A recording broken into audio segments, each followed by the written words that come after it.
Isu bergabungnya Presiden Joko Widodo ke Partai Golkar tengah jadi perbincangan hangat. Jokowi bahkan disebut-sebut sebagai calon ketua umum partai berlambang pohon beringin itu. Merespon hal tersebut, Ketua Umum Partai Golkar Erlangga Hartarto mengklaim jika Jokowi nyaman dengan partainya. Selain itu, Partai Golkar telah rapat bahkan telah sejalan beriringan dengan Jokowi. Sejumlah iklan partainya menggambarkan kedekatan dengan Presiden Jokowi. Pak Jokowi dan Partai Golkar memang sudah rapat, Pak. Jadi karena sudah rapat, sudah beriringan, lihat saja iklan-iklan Partai Golkar bersama Pak Jokowi, sehingga tentu itu menunjukkan bahwa kedekatan Pak Jokowi dan kenyamanan Pak Jokowi dengan Partai Golkar. Sementara Wakil Presiden ke-10 dan 12 sekaligus politisi senior Partai Golkar, Yusuf Kala bilang, jika isu Jokowi masuk Golkar sangat terbuka. Siapa saja bisa masuk Partai Golkar, namun JK menggarisbawahi untuk menjadi ketua umum partai ada sejumlah mekanismenya. Ya semua orang bisa bergabung ke Golkar.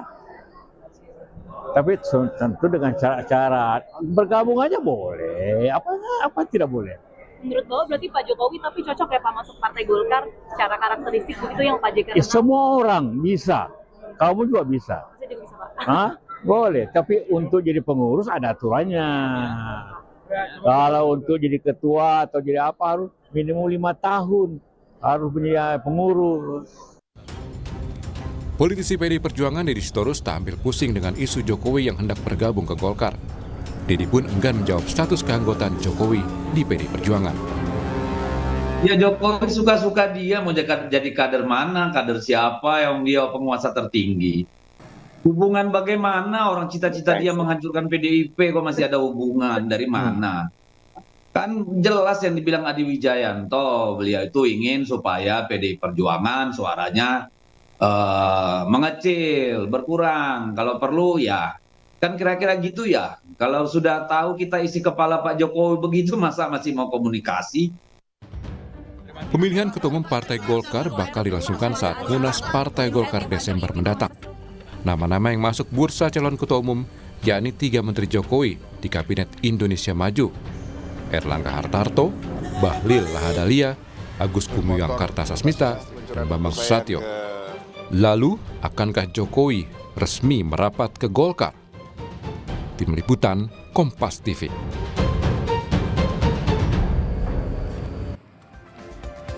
Saudara, isu masuknya Presiden Joko Widodo ke Partai Golkar kian mencuat. Lalu benarkah Presiden Joko Widodo segera menjadi Ketua Umum Partai Golkar?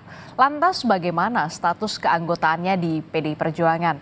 Benarkah merapatnya Jokowi ke Golkar sebagai sinyal makin renggangnya Jokowi dengan PDI Perjuangan? Kita bahas di pagi hari ini bersama dengan sejumlah narasumber yang sudah hadir melalui Zoom. Ada politisi senior dari Partai Demokrasi Indonesia Perjuangan, Bung Andreas Hugo Parera. Selamat pagi Bung Andreas, kabar baik? Selamat pagi Adisti, selamat pagi Bang Erwin. Iya. Tadi. Dan juga ada Wakil Ketua Umum Partai Golkar, ada Bang Erwin Aksa. Selamat pagi, Assalamualaikum Bang Erwin. Waalaikumsalam, selamat pagi. Kabar baik ya? Ya, Bang Andreas. Iya, dan juga ada Direktur Eksekutif Parameter Politik Indonesia, ada Mas Adi Prayitno. Saya langsung ke Bang Erwin Aksa nih. Bang Erwin, ini kan kalau tadi kita melihat pernyataan dari Pak Erlangga yang mengatakan bahwa Presiden Joko Widodo dengan Golkar ini sangat rapat sekali, sangat ada kenyamanan. Itu bisa diartikan betulkah kemudian Presiden Joko Widodo ini sudah dilirik masuk ke dalam radarnya Partai Golkar untuk menjadi bursa di calon ketua umum Partai Golkar, Bang Erwin?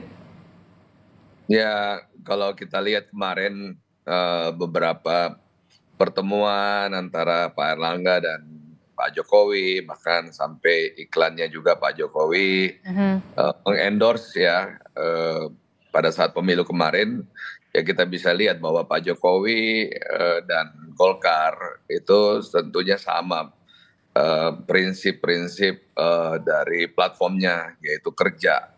Jadi karena Golkar juga punya prinsip kerja, ya karya, ya jadi saya kira ada satu kenyamanan dalam hal itu yang disampaikan oleh Pak Erlangga juga.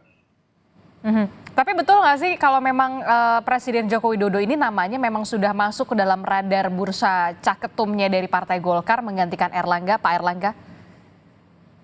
Kalau itu nggak pernah ada dalam radar Golkar. Golkar itu menerima siapa saja yang ingin bergabung. Golkar tidak pernah menawarkan diri untuk mengajak seseorang untuk bergabung dengan Golkar. Karena di Golkar itu ada prinsip merit, ya, meritokrasi.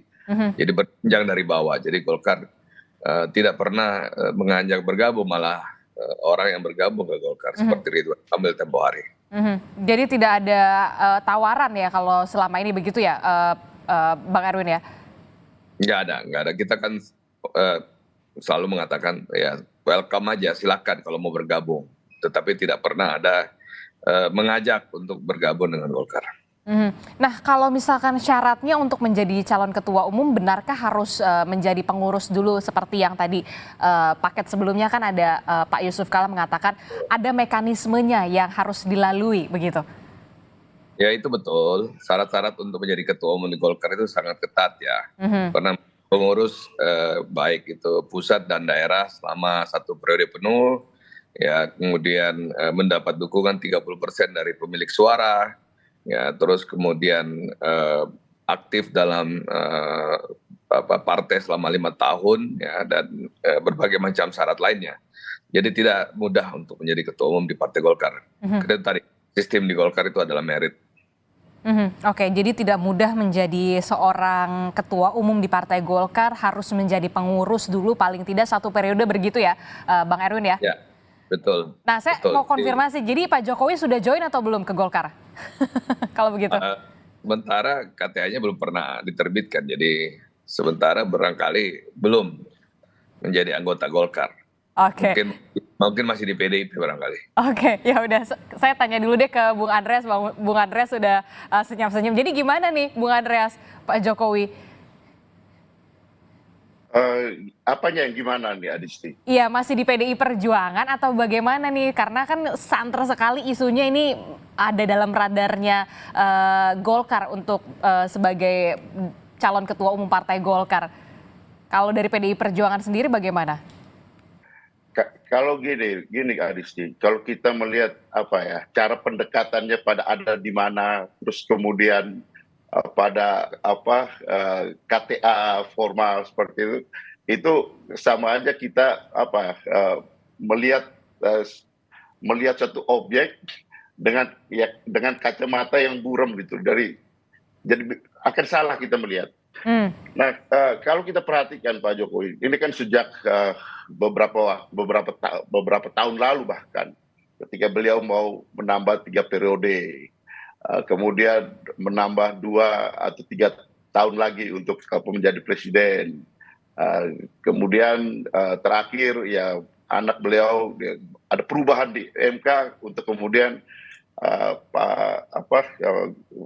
Mas Gibran itu menjadi calon wakil presiden. Kemudian dengan proses pemilu yang berlangsung sekarang gitu. Apa yang dilakukan oleh Pak Jokowi tidak melihat pada hal-hal formal seperti itu. Gitu. Dalam arti ada di mana atau punya KTA apa, beliau yang penting bagaimana dia bisa berkuasa lagi.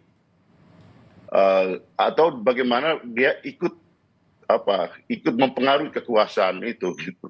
Nah, saya kira ini hari-hari ini adalah episode berikut daripada apa yang dilakukan oleh Pak Jokowi gitu. Ya entahlah Golkar, sekarang ya Golkar paling mungkin, atau partai yang lain gitu. Sehingga beliau tetap eksis di dalam proses kekuasaan ini. Jadi soal formalitas, etik dan moral dan segala macam itu bukan masalah gitu bagi beliau gitu di dalam melihat persoalan ini gitu. Bagaimana berkuasa ini gitu. Jadi saya kira pendekatan cara melihat persoalan, kalau kita melihat dengan pendekatan formal seperti ini, kita akan salah, kita akan ketipu terus gitu. Jadi melihat bagaimana dia ingin berkuasa. Sekarang pasti yang membutuhkannya itu bukan Golkar seperti yang Bang Erwin tadi sampaikan. Yang membutuhkan beliau. Pak Jokowi yang membutuhkan kendaraan apa yang bisa digunakan untuk dia bisa eksis di dalam proses kekuasaan ini ke depan nanti. Entah itu secara langsung atau ikut memberikan kekuasaan. Kalau secara langsung menjadi ketua umum, atau kalau tidak ya bagaimana beliau tetap ada dan ikut memberikan kontribusi di dalam kekuasaan ke depan. Yang intinya adalah beliau eksis di dalam proses kekuasaan. Nah, ya saya kira itu hal yang ingin menjadi target, dan itu kita semua sudah lihat selama ini kan. Saya kira bangsa ini cukup mestinya membuka mata melihat bagaimana perjalanan. Kalau kita melihat hanya dari hal-hal formal KTA dan yang lain-lain, ya buat beliau nggak ada masalah, nggak mau musingkan itu gitu. Oke, jadi kalau menurut PDI Perjuangan nggak mau juga ambil pusing begitu kalau soal isu ini? Ya, buat apa kita ambil posisi soal itu kan? Cara melihat persoalannya berbeda. Dan yang berkuasa sekarang beliau berkuasa lain, kalau beliau tidak berkuasa lagi gitu. Aha. Kalau seandainya nih Bung Andreas ya, kemudian Pak Presiden Jokowi benar-benar beralih ke Golkar, itu artinya harus mundur dulu dong dari PDI Perjuangan atau kayak gimana? Saya kira ya beliau tidak mempedulikan itu gitu. Apakah beliau akan mempertimbangkan soal aturan dan etik yang namanya di MK aja bisa berubah? Ya apa yang terjadi dengan misalnya dengan, ya maaf aja ya, ini mungkin di dalam ruang di Golkar gitu ya, bahwa ada aturan untuk menjadi ketua umum, bisa juga dirubah untuk itu kalau beliau mau. Dan ya kemudian ini terjadi. Karena banyak hal yang kita lihat di dalam perjalanan waktu dari sejak ada yang tidak bisa yaitu konstitusi, tapi ada yang bisa yaitu undang-undang soal batas usia dan perjalanan di dalam pelaksanaan pemilu kemarin. Yang sekarang menjadi perdebatan. Tapi yang penting, yang pasti adalah kita lihat effort yang dilakukan untuk bisa eksis di dalam kekuasaan. Oke. Bung Erwin Aksa, respon Anda soal pernyataan dari Bung Andreas Hugo? Ada kemungkinan dirubahkah aturannya atau tetap seperti yang tadi Anda sebutkan sebelumnya, Bung Erwin? Anggaran dasar dan anggaran rumah tangga Golkar itu udah pakem, itu nggak pernah dirubah, dan itu selalu menjadi patokan ya. Pak JK saya ambil contoh waktu mengambil Golkar dari Akbar Tanjung, itu sampai KTA-nya pun harus dicari ke Sulawesi Selatan karena syaratnya adalah KTA juga. Gitu. Jadi tidak mudah untuk merubah anggaran dasar dan anggaran rumah tangga di Golkar yang sudah memiliki kekuatan partai yang kuat, dan Golkar ini partai besar, jadi tidak mudah untuk merubah anggaran dasar tersebut. Walaupun ya tentunya Pak Jokowi ingin bergabung silakan, tetapi untuk beliau ingin merubah saya kira itu jauh. Jadi tidak ada kemungkinan akan ada perubahan ADART dan segala macamnya kalau memang Joko Widodo atau Presiden Jokowi ingin bergabung bersama Golkar begitu ya, harus ikuti aturannya yang sudah ada begitu Bung Erwin? Ya, kalau ingin bergabung dengan Golkar ada aturan, karena Golkar ini basisnya merit. Dan munasnya pun baru Desember 2024, jadi masih panjang dari sekarang. Jadi belum dalam tahapan pembahasan di internal Golkar. Oke, belum ada. Masih gosip di luaran aja nih, belum gosip di dalam. Oke, jadi masih gosipnya di luaran lah ya, karena masih lama sebenarnya, masih bulan Desember ya, tapi gembar-gembornya sudah dari sekarang begitu ya, Bung Erwin ya. Yang gosip orang luar soalnya, yang orang nggak pernah bicarain itu, kita bicara pemilu dan pilkada sebentar lagi. Oke. Mas Adi, Anda melihatnya seperti apa ini soal bursa calon ketua umum Partai Golkar? Karena kita tahu Partai Golkar ini merupakan partai yang benar-benar lama, banyak sekali pemimpin-pemimpin bangsa yang lahir dari Partai Golkar. Anda melihatnya dengan isu Presiden Joko Widodo ini masuk ke dalam bursa calon ketua umum Partai Golkar, peluangnya seperti apa? Saya mau komentar begini Adisti. Pertama, kalau kita melihat soal jadwal Munas Golkar itu Desember. Baru sekarang misalnya, atau baru sekarang begitu ramai dimulai pembicaraan ini. Kemungkinannya dua hal. Pertama pasti ada yang mencoba untuk memainkan isu ini mungkin terkait dengan komposisi menteri yang akan diusulkan dari Golkar. Jadi huru-huranya mulai dibangun dari sekarang. Yang kedua mungkin terkait dengan rekom-rekom soal siapa nanti yang akan jadi kepala daerah. Jadi hembusan soal siapa yang nanti akan maju di Munas dan seterusnya sudah mulai dibincangkan. Apalagi Golkar ini kan perolehan suaranya naik secara signifikan. berhimpitan betul dengan PDIP di 2024 ini. Aha. Tentu siapapun yang menghembuskan ini punya intensi untuk menjadi bagian penting dalam keputusan politik di internal Golkar ya. Nah, yang kedua, kenapa Pak Jokowi dikait-kaitkan? Ya tentu pertama ini bagian dari tafsir-tafsir liar dari pihak luar sepertinya. Karena misalnya pernyataan Pak Erlangga kalau Pak Jokowi bergabung akan mendapatkan posisi strategis, Pak Jokowi dan Golkar itu memiliki kedekatan dan keakraban yang tidak bisa dibantah dan seterusnya dan seterusnya. Bahkan ada yang mengatakan, menurut saya agak sedikit berlebihan, suara Golkar juga tidak terlepas dari pengaruh Pak Jokowi, Jokowi efek dan seterusnya. Padahal kalau saya selalu melihat bahwa Golkar ini kan punya anatomi kekuatan politiknya itu pada caleg ya, dan kemampuan untuk mengonsolidasi kekuatan mesin politik mereka. Jadi kalau Golkar 2024 itu naik secara signifikan itu bukan karena faktor eksternal. Bahkan di 2019 Golkar saat itu sedang menghadapi tsunami politik betul ya, di mana ketum dan sekjennya berurusan dengan KPK. Golkar konversi suaranya di DPR kan juga runner up, bahkan di atas Gerindra. Nah, yang ingin saya tegaskan adalah karena ada sejumlah pengurus Golkar misalnya begitu nyaman dan begitu dekat dengan Pak Jokowi, seakan-akan Pak Jokowi menjadi bagian di dalamnya. Ini saya kira menjadi repot. Mohon maaf misalnya Bang Erwin, beberapa waktu yang lalu saya sempat diskusi dengan Bang Ridwan Hisham bahwa Pak Jokowi itu sebenarnya katanya sudah jadi Golkar sejak tahun 70.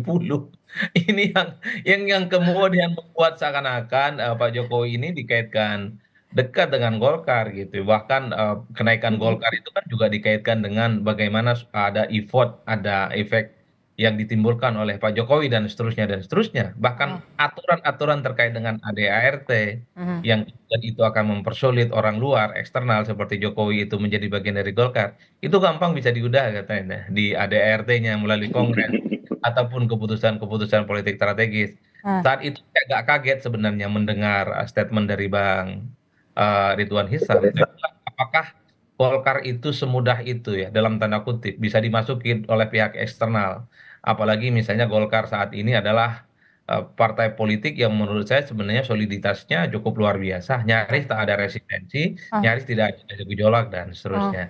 Jadi hal-hal inilah yang sebenarnya menjelaskan kenapa belakangan Pak Jokowi itu dikaitkan dengan Golkar. Nah, yang terakhir sebenarnya variabelnya itu Jokowi ini kan selalu dibicarakan kalau sudah tak jadi presiden karena intensi untuk terus mempertahankan kekuatan politiknya ini terbaca, terutama ketika merestui Gibran menjadi wakil Prabowo. Disinilah kemudian orang melihat ada dalam tanda kutip post power syndrome. Jokowi sekalipun tidak jadi presiden, tapi pengaruh dan kekuasaan politiknya ini akan terus didengar dan bahkan bisa mempengaruhi keputusan politik pemerintah 5 tahun yang akan datang. Satu-satunya adalah Jokowi tentu menjadi bagian dari partai politik besar. Jawabannya adalah Golkar, orang mengaitkan di situ. Kalau dengan PDIP ya saya kira sudah lama wassalam lah ya, karena memang keputusan politik Jokowi, sikap politik Jokowi berbeda secara diametral dengan PDIP. Ini yang menurut saya orang melihat kenapa Pak Jokowi dikaitkan dengan ketum Golkar, karena satu-satunya cara supaya Jokowi kekuasaan politiknya, pengaruh politiknya kuat ya hanya dengan jadi ketua umum partai besar. Kalau dengan PSI ya saya kira ibarat orang pakai baju, bajunya kekecilan, belum tentu juga kan lolos ke parlemen. Apalagi Golkar saat ini suaranya 16%, ya saya kira semua orang akan ngiler untuk menjadi bagian dari Golkar. Saya kira itu poin saya, Adisti. Tapi kalau kita melihat begitu ya, kalau kita melihat peluangnya ini kan kalau di Golkar, kalau tadi kata Bang Erwin, tidak bisa serta-merta ujuk-ujuk langsung jadi calon ketua umum, setidaknya harus ada menjadi pengurus 1 periode.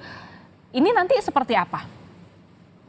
Nah, saya kira itu keputusan politiknya ada di internal Golkar, terutama adalah mereka yang memiliki hak suara ya nantinya di Munas. Ini akan menjadi perdebatan yang cukup panjang. Yang menjadi ramai itu kalau Munas itu dimajukan pasti segala sesuatu yang dianggap ribet, dianggap sesuatu yang menjadi aturan baku ya bisa diubah.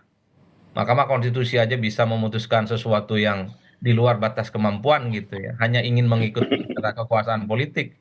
Apalagi cuman Golkar dalam tanda kutip. Tapi kalau Munasnya itu dilaksanakan setelah Oktober, di mana Pak Jokowi sudah tak lagi jadi presiden, ya saya kira agak sulit ya. Oleh karena itu, kalau Golkar konsisten istiqomah Munasnya itu Desember, saya kira Pak Jokowi akan menjadi bagian dari Golkar, apalagi dikaitkan dengan ketum, bagi saya agak sulit. Tapi kalau Munasnya itu dilakukan sebelum Oktober, rasa-rasanya apapun bisa terjadi. Karena kekuasaan politik seorang presiden, entah siapa nanti yang punya intensi untuk mengajak di dalam, pasti cukup powerful dan akan mengubah segala-galanya, Adisti. Oke. Tapi bagi saya seorang peneliti memang agak di luar kemampuan kita untuk menalar itu semua ya. Partai politik berpindah dari satu tempat ke tempat yang lain, apalagi kan kita melihat ya Pak Jokowi ini kan wajah PDIP-nya nggak hilang sebenarnya, sekalipun ya sudah beda jalan. Tapi kemudian pindah ke Golkar jadi ketum. Waduh, bagi saya rumit saya membayangkan politik di negara ini. Kalau bisa memang partai politik dibubarkan aja kalau begitu gampang diintervensi dan dimasuki dengan cara-cara yang tidak elegan lah, kira-kira begitu. Aha, aha. Tapi menurut Anda ada nggak peluangnya atau kecil? Ya, kalau bicara peluang ya ada. Orang kenapa bicara Golkar ada pihak eksternal potensial jadi ketua umum, ini pasti ada sesuatu yang sedang dimainkan, ada sesuatu yang sedang diembuskan. Ini pasti ada sesuatu orkestrasi di luar supaya ada upaya-upaya untuk memasukkan nama besar Pak Jokowi itu menjadi bagian di dalam Golkar. Kalau Pak Jokowi misalnya gabung Golkar jadi anggota biasa atau dewan-dewan yang secara kelembagaan misalnya tidak terlampau powerful memutuskan keputusan politik Golkar, entah itu dewan etik, entah itu dewan pembina, dewan kehormatan atau dewan apapun ya, saya kira itu tidak terlampau menarik dikaitkan dengan Pak Jokowi. Karena posisi itu tidak mampu menentukan keputusan politik strategis Golkar ke depan. Satu-satunya cara bagaimana Pak Jokowi itu punya pengaruh kuat, ya, punya bergen politik yang kuat terhadap pemerintahan ke depan, pemerintahannya Pak Prabowo khususnya, ya adalah dengan cara ketua umum. Problemnya adalah apakah Golkar semudah itu? Hmm, Itu yang kemudian menjadi tanda tanya. Oke. Kalau Apakah Munasnya di bulan apa namanya sebelum Oktober, mungkin apapun bisa terjadi ya. Tapi kalau pasca Oktober, terutama di bulan Desember, bagi saya posisi Pak Jokowi sudah rumit ya, karena lemdak tentu saja, di mana figurnya sebagai presiden tak lagi dianggap sebagai variabel penting ya. Mhm, mhm, mhm. Kita akan lihat apakah semudah itu kemudian menjadi ketua umum dari Partai Golkar, yang kita tahu Partai Golkar ini merupakan partai yang sudah lama begitu ya, bahkan akarnya sudah benar-benar kuat begitu. Eh, Benarkah kemudian Munas Golkar ini akan berlangsung Desember ataukah akan dimajukan di bulan Oktober? Jangan dijawab dulu, Bung Erwin Aksa. Kita akan jeda dulu sejenak, tetaplah bersama kami di Sapa Indonesia Pagi.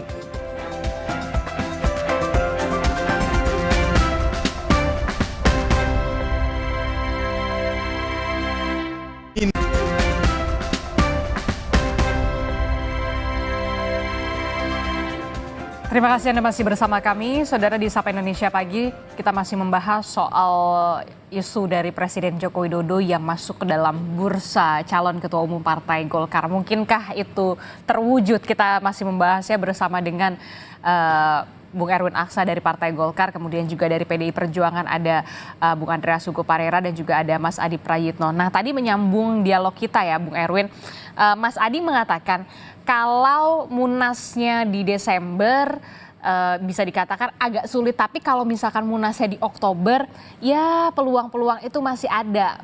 Mungkinkah kemudian bisa dikatakan ada perubahan persyaratan dalam tanda kutip ADART yang kemudian bisa dirubah di Partai Golkar, atau sebenarnya sulit? Ini memang harus seperti ini ADART-nya, harus periode, harus kalau mau jadi caketum harus ada satu periode menjadi pengurus begitu. Ya, ini sudah menjadi anggaran dasar ini sudah menjadi patokan dari Golkar. Anggaran dasar ini bisa dirubah nanti pada saat Munas, kalau pada saat pembahasan Munas kemudian ada intervensi atau apa, ya bisa dirubah persyaratan itu. Dan itu pernah terjadi zamannya Pak JK, tapi itu Pak JK sedang berkuasa ya, baru beberapa bulan berkuasa pada saat itu. Jadi bisa dirubah dong berarti? Itu pada saat orang mau lagi berkuasa, pada saat bulan pertama berkuasa pada saat itu Pak JK. Dan itu bukan Pak JK, Pak Akbar Tanjung. Yang dirubah adalah pemilihnya dari DPD 1 menjadi DPD 2. Banyak. Nah, jadi itu saja yang dirubah. Dan itu yang bisa merubah adalah pimpinan sidang, dan itu dikuasai oleh Pak Akbar Tanjung pada saat itu. Dan Pak JK pada saat itu baru menjabat sebagai wakil presiden, bukan sedang mau turun sebagai wakil presiden. Jadi berbeda. waktunya dan berbeda ininya.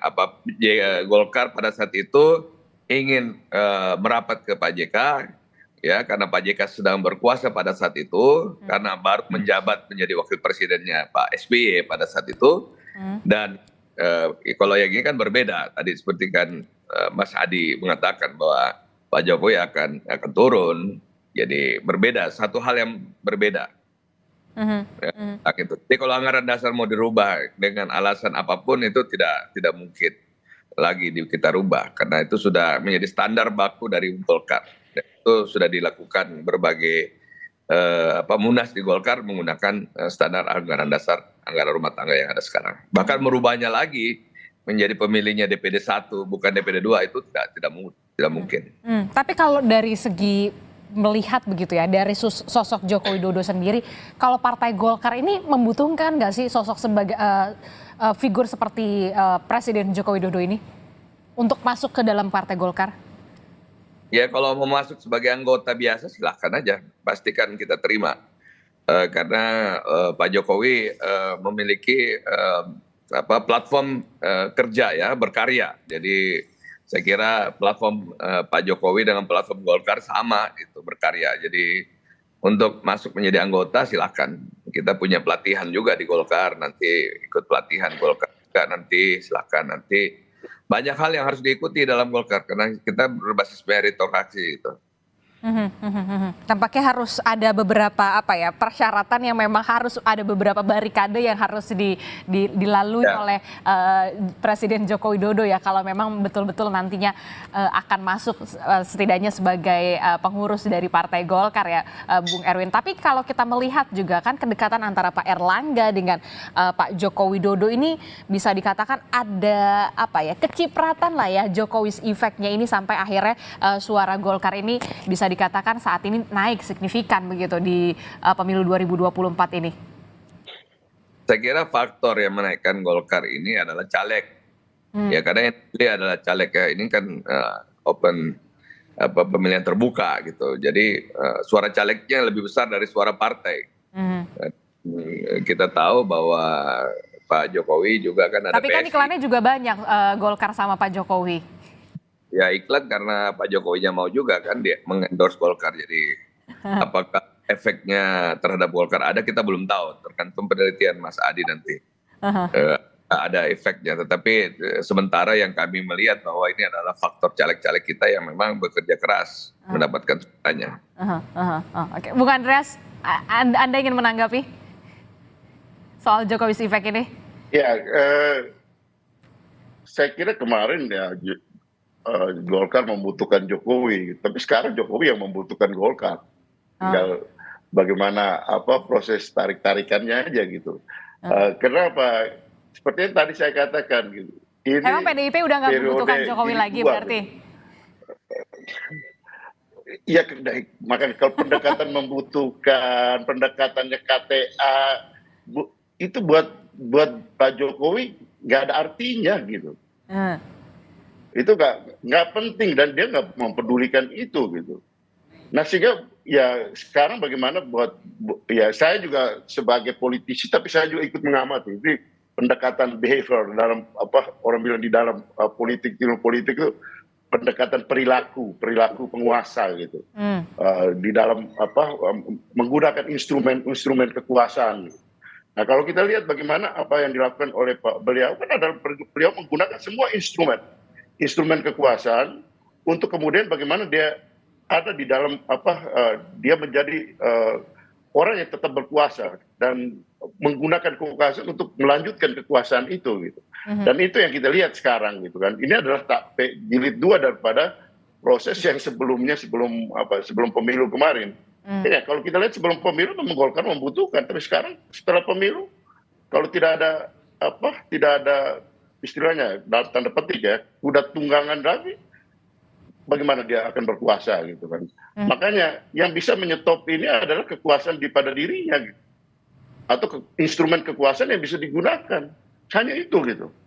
Jadi makanya tadi soal jadwalnya gitu. Kalau jadwalnya sebelum Oktober ya masih berkuasa beliau. mungkin masih bisa menggunakan instrumen-instrumen kekuasaan. Maaf aja, Bung Erwin, bukannya mau merubah, tapi bisa juga merubah, termasuk merubah ADART. Katakanlah seperti itu gitu. Artinya ya undang-undang aja bisa dirubah, lembaga negara aja bisa diintervensi untuk lembaga negara seperti MK aja bisa berubah untuk mengintervensi untuk ya kepentingan anak keluarganya.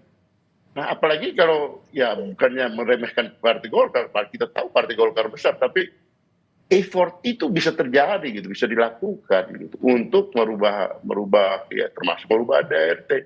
Tapi saya kira teman-teman di Golkar sangat menyadari itu gitu, dalam arti bahwa ya kita ini kan ini sama-sama politisi kita belajar dari pengalaman-pengalaman dan kita lihat bagaimana ya organisasi dan gimana organisasi harus dijaga untuk kepentingan ya mengedepankan proses demokratisasi yang terjadi di Indonesia melalui partai politik gitu. Kalau partai politik hanya dijadikan alat instrumen untuk kuda tunggang untuk seseorang berkuasa, ya apa artinya kita membangun partai ini gitu.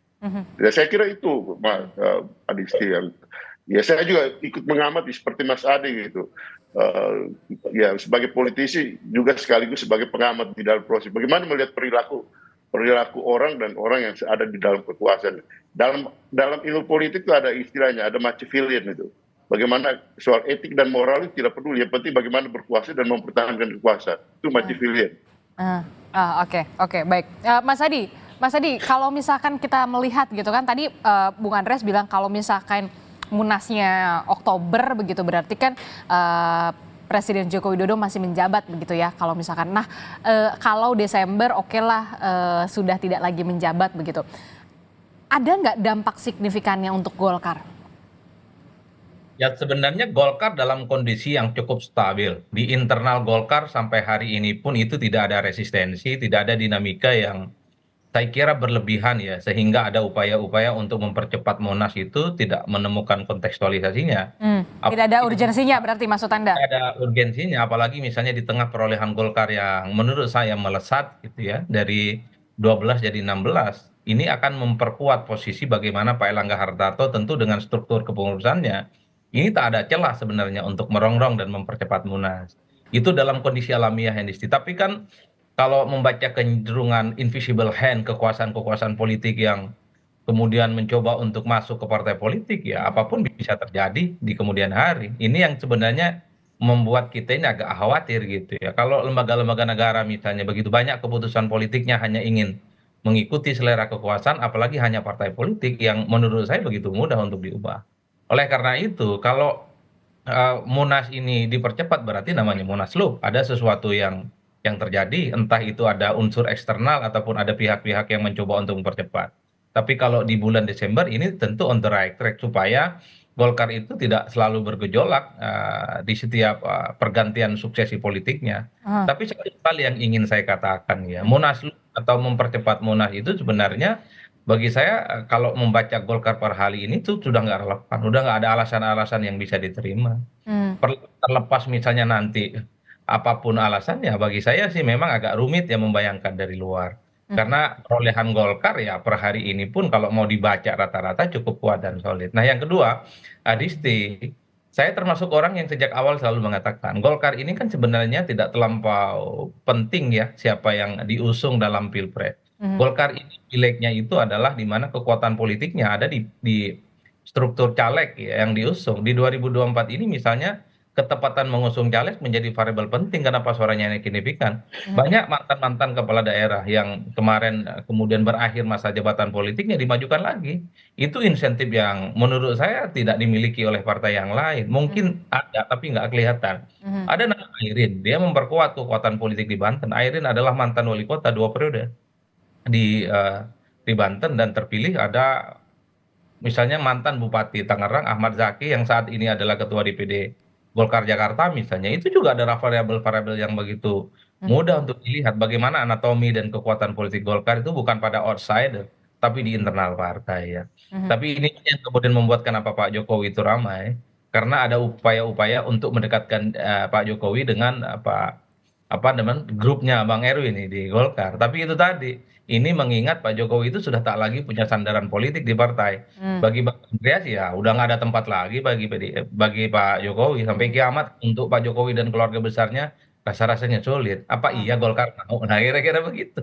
Oke, jadi kalau menurut Anda Jokowi yang butuh Golkar, bukan Golkar yang butuh Jokowi, begitu? Kalau per Gimana? hari ini ya sama-sama butuh sih sebenarnya. Karena posisi Jokowi adalah presiden. Tapi kalau udah nggak jadi presiden, seperti apa yang disampaikan oleh Bang Erwin gitu. Ternyata ketika ada orang yang menyebut naiknya suara Golkar karena ada faktor Jokowi, ada endorsement, ternyata Pak Jokowi juga bersedia untuk mengendorse Golkar dalam video-video yang dibuat bersama. Heeh. Jadi ya bagi saya begini Desti, seringkali suksesi politik ya ini agak rumit dibayangkan karena belakangan ini kan ada peristiwa-peristiwa politik yang banyak sekali yang tidak lumrah.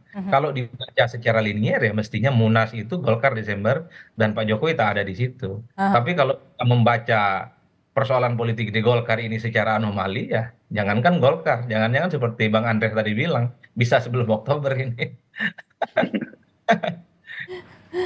Oke, kita akan lihat ya nanti apakah benar-benar Desember ataukah kemudian Oktober. Bung Erwin, kalau dari kader sendiri sebenarnya dari pengurus ini kan tadi kita sudah ngomong Pak Presiden Jokowi. Sebenarnya kalau untuk nama-nama besar yang sudah masuk di bursa caketum dari Partai Golkar ini siapa saja sih selain Anda juga begitu kan? Kalau saya tidak salah dengar begitu, Bung Erwin. Sementara tadi malam kita rapat pleno, itu tidak ada pembahasan tentang Munas Golkar ya. Bahkan kalau ada nama-nama yang bermunculan yang menyebutkan ya dirinya sendiri gitu. Jadi tidak sedang dalam pembahasan di Golkar. Tadi malam kami rapat pleno yang dibahas hasil dari hasil dari Pileg ya, dan termasuk juga kontribusi Golkar terhadap Pilpres. Dan juga yang dibahas adalah persiapan pilkada gitu. Jadi kita masih ada pilkada di depan yang sedang kita persiapkan juga. Jadi kita tidak senang membahas Munas dan nama-nama Munas juga bermunculan itu juga dari luar, dari media. Nggak bahas Munas tapi Munaslup gitu, jangan-jangan. Ya Golkar ini salah satu yang sering orang melihat bahwa Golkar ini tidak ada pemilik ya.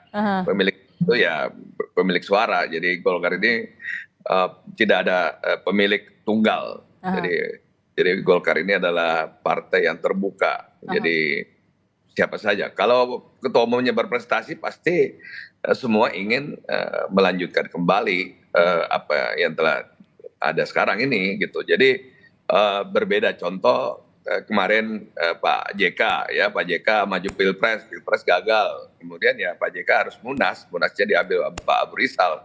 Nah Abu Rizalnya kemudian pada saat itu mendukung Pak Prabowo Hatta Rajasa gagal ya. Kemudian beliau harus ada sengketa Golkar pada saat itu ya, ada dualisme dan akhirnya Munaslup dibuat dan yang terpilih adalah Pak Novanto. Dan Novanto ada kasus hukum ya Pak Erlangga yang mengambil ketua umum. Jadi banyak faktor di Golkar yang terjadi kalau kita lihat dari sejarah ketua umum yang ada di Golkar. Kita akan lihat efek-efek luar biasa apa yang nantinya akan terjadi begitu ya menjelang Munas dari Partai Golkar yang ya bisa dikatakan ngeri-ngeri sedap lah ya. Nah, Bung Andreas, kalau dari PDIP sendiri bagaimana? Sebenarnya PDIP masih butuh Jokowi nggak sih?